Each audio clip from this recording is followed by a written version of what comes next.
Good morning, Principal Madam, teachers, and my dear friends. I am Adarsh Karkal from Class 6D. On the occasion of World Environment Day, I would like to highlight a few things about the theme of this year, biodiversity. We all know about many endangered animal species, but did you all know that there are also 6,000 odd species of plants that are endangered or critically endangered?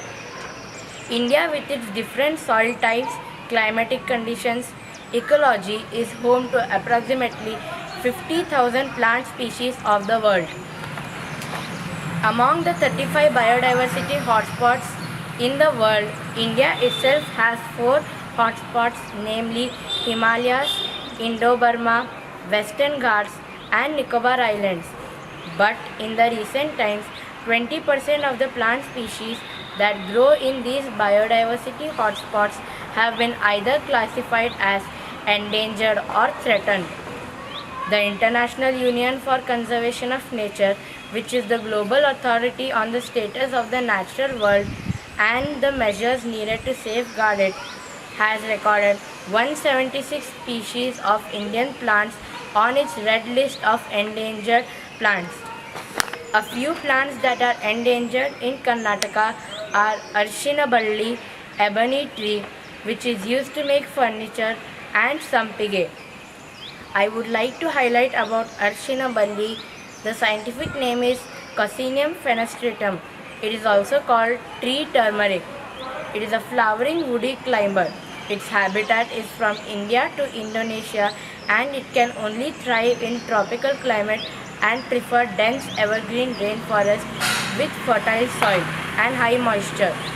In the whole world, this plant is only seen in Western Ghats of Karnataka, Kerala and Sri Lanka natively, although it is also cultivated in Cambodia and Vietnam. Coccinum fenestratum has a long history as a medicinal plant, and the root has been used to treat fevers, diabetes, indigestion, diseases of liver, snake bites, cancers of head and neck. Because of growing population and industrialization of Asia, the demand for it has increased many times in the last decades, reducing the natural distribution dramatically.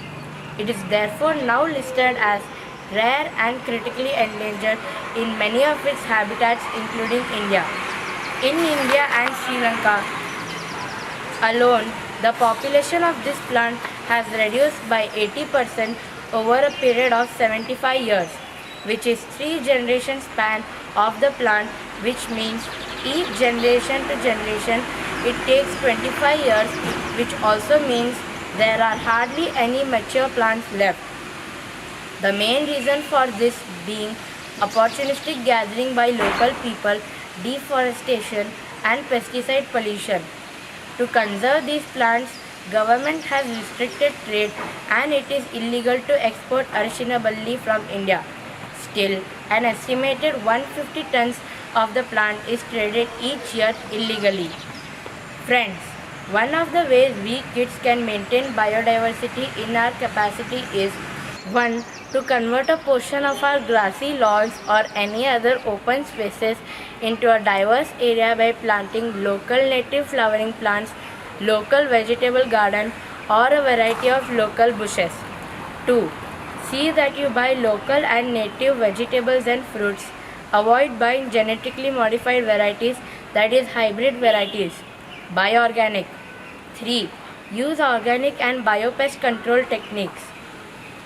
As I conclude, I would like to give this take-home message. Most of the plants and animals are being endangered due to human activity. Hence, friends, whenever you take out something from nature, think twice, act wisely, use carefully. Think of the generations to come. Thank you.